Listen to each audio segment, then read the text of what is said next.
Today we're going to test out OpenCode, the open source AI coding agent that allows you to code completely for free or by using the subscription you already have on multiple companies such as ChatGPT, Gemini, and the rest of them. Now this OpenCode agent became very famous yesterday because Claude cut out all of the access to OpenCode and third parties. So OpenCode was one of the platforms that got a lot of people very excited because it's an amazing coding agent, at least what I have seen already on Twitter and on YouTube. And now GLM is free in OpenCode. There is also a partnership coming with OpenAI where you could use your ChatGPT subscriptions in OpenCode, and it's actually already ready. You just use the /connect command to set it up. You can use, of course, API keys, and also Minimax M2.1 is freely available. So there is a lot of companies, AI companies, looking to enter the OpenCode ecosystem. These guys are super famous, have a lot of traction. Microsoft Copilot is coming. Like, everybody tries to capitalize, and they've got a very nice documentation website where you can see all of the information. Then you can download it completely for free on their website. So you go to opencode.ai. You can download their terminal, which looks like that, or you can download the CLI. So actually, what I've shown you is the desktop application, which is in beta. It's very, very new. And they also have got a terminal, which is essentially the CLI, like Claude Code. So we're going to test it out today on one application that I'm creating. I'm going to show it, in the future in more details. But let's begin. Let's try it out. Let's see how it goes. So here we can click to connect a provider. So there is a huge list of providers. I'm not going to care for that right now. What I'm going to do is open up a project. So click open project here. I'm going to go to the desktop and find the Aero Studio, my new application that I'm creating. So this is the Aero Studio. We have opened up a new branch, a new session. Here we can see our project, toggle in, toggle off to see the chat. And we have the plan mode and the build mode. And with Control T, we can cycle between the thickening patterns. So with Control dot, you can toggle Control plus, Control minus to zoom in, zoom out. Control dot handles the thickening pattern. Then there is also this model selector. So you can use GPT-5 Nano for free, Big Pickle for free, GLM 4.7 for free, Code Fast 1 for free, and Minimax M2.1 for free. Now, across all of these, what I have heard is that Minimax M2.1 is the best one. So we have two modes, plan and build.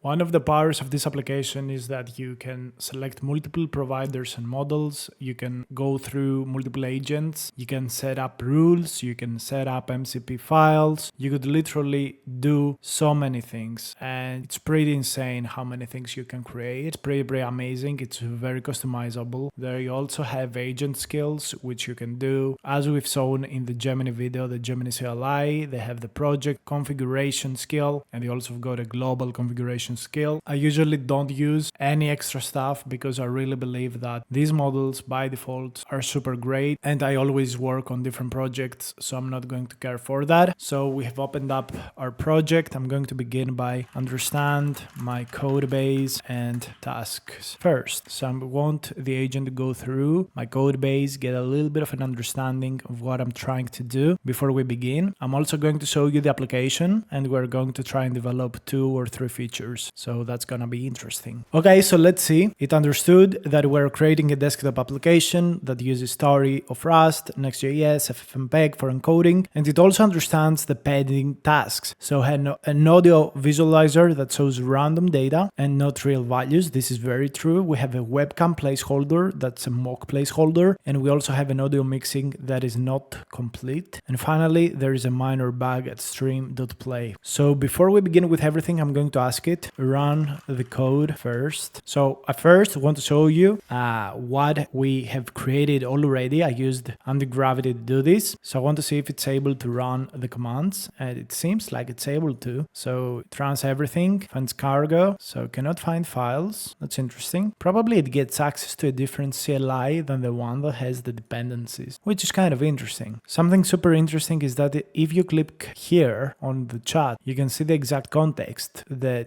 tokens used in input, output. You can see the casting of the tokens. That's very, very interesting. There is such an obvious, let's say, way to visualize everything, even the API calls. It's super, super transparent, and this is super amazing in my opinion. So it ran the code, so we can probably open it up here on localhost, but it shows an error, which is very interesting. I'm gonna tell it to use the PowerShell as we are in Windows 11. So we did some kind of rate limiting. That's something we received. It's very interesting. So it's very strange that it's not able to find all of this stuff, even though I have installed them. I really don't get what the issue is, but okay. I'm not gonna complicate anything. I'm just going to let it run the commands. It's really, really strange how even the environment that you have created with one coding agent is really not working with another one.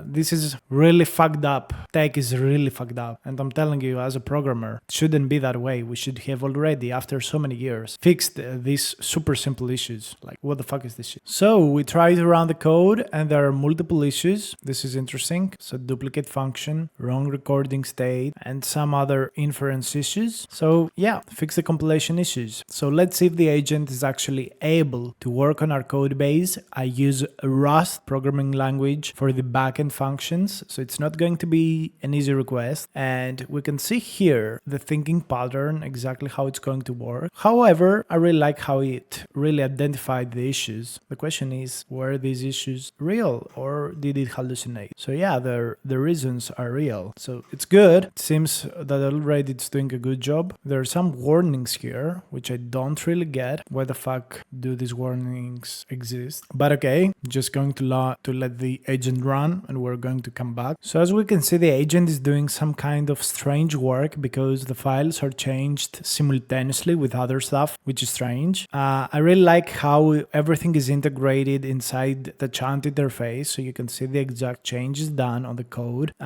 very easily by just clicking a single button. I really like that. And you can see every single action, every single internal thought of this free model, which is the Minimax M 2.1. I will also try to shift the next request to a different model so we can test whether, these models work well and, OpenCode can work with multiple models, just not only Minimax. So we can see here the changes getting done. This is the duplicates and it works. I guess it's doing the work. The question is the final code going to be working? Is everything going to be fixed? Or are we having AI slop here? That's the big question. Okay, to be completely honest with you guys, this agent has been working for like 5 minutes, using like 70,000 tokens. There are some issues with like replacing strings and having some changes done. I guess this is due to the fact that OpenCode desktop application is still on beta, so I don't have very high expectations, but it seems quite a bit autonomous. Most of it is like tool calls, and it's not that much LLM usage. It's fully grounded in tools, but I can already see that it's super, super autonomous, and we are already getting, rate limited. Changes are done really step by step, which is interesting to see. I think this is exactly how coding agents should work. Do meaningful, super small changes with as much context as needed. And I'm really impressed, at least by what I see from OpenCode, but I really want to see if it's going to work, because at the end of the day, this is the most important thing. So the agent finally finished, and supposedly it's running right now to set up, the code so we can check it out. And again, it has the same issue, like it cannot find stuff. What the fuck? Like, okay. But it supposedly fixed all the 7 issues. It took like 8 minutes or something. And now let's see, can it actually spin up the service for me to test out? Or are we going to be wasting our time here? Like, for real? Okay, so I'm trying to run my application, which is not easy at all, using their CLI or whatever. So let's check here. Cargo. Term cargo is not recognized. What the fuck is this bullshit, man? Like, for real? What the fuck is this bullshit? So they fucked up the terminal or something like that. So the question is, can I go inside my folder and test it out there? Maybe that's what I have to do. So yeah, obviously cargo is installed. It's just fucking bullshit. npm run tari dev. Let's check it out. So it's opens up here. So it should be on localhost running, the application that we created. Okay, so this is the application here. You see it, guys? Looks fine, but this is not the running type I want. So we're going to close it down. So yes, terminate. So I ended up in Anti-Gravity Manager asking it to spin up the project so I can fucking test it out. It's peak comedy. But, because I created this project and all of this stuff with Anti-Gravity, I prefer that, I just ask it to run. I was like searching for the terminal, couldn't find anything. So at the end of the day, you do what you have to do to show the result you want to show. So okay, finally the application opened up correctly. And we can see here our microphone, our header studio, record audio, screen capture, and this is the live monitor feed and the capture screenshot source. So I have two displays, and supposedly here we needed to have access to the USB web camera. So if you would open up USB camera, you would be able to see me here. So let me test it out. Preview obviously is not working, as you can obviously see. Doesn't take a lot to explain that. So yeah, let's see. So let's say I close and open it and I click the, let's say, record button. Let's see what happens. So it starts recording the screen, because this is what we do. We record the screen. We essentially do the open broadcast software. So we click library and let's see the final result. So we get one file for audio, another audio file, and we get also this video clip. So it's not really recording the web camera. The web camera is not getting recorded or outputted, and also the preview is not working. But I would say that it actually did the step we wanted to do, which is fix the issues. So the application is getting spin up. Let's see now if we can fix the monitor preview, if we can make this work. So I'm gonna take a screenshot at first and pass it over to OpenCode. So I'm going to use another model now. I'm going to use GLM. I'm going to ask it, hi, the preview is not working for both the display and the web camera. Please fix the issue. So we're going to use the model to do exactly that. And hopefully GLM 4.7 is going to be able to solve this issue for us. So guys, I've been working with OpenCode and GLM 4.7, and it's a pain in the ass, to be honest with you. It's super slow. Like, it's really impossible to do anything. It works correctly. It works exactly like Opus 4.5, but it's so slow that you cannot really use it because it takes 13 minutes and it hasn't solved anything. It's reading files or whatever. So I'm going to stop it. I'm going to go with Big Pickle model, and hopefully if I tell it continue, it's going to be able to work. We can also tune the effort of thinking by setting this button here to high. It's Control T if I'm not mistaken to change this. So let's work with this model, and hopefully this model is actually going to have a solution to our problem. And it already seems to be working a lot more actively. Like GLM 4.7 might not have been integrated correctly, or they may have an issue with their servers, so I don't want to badmouth them. And let's see what this Big Pickle mode does. Okay, so let's see the result. I literally ran so many stuff to make it work, and this is the live monitor feed, which obviously is not working again. There are some errors associated, but I'm not going to waste any more time.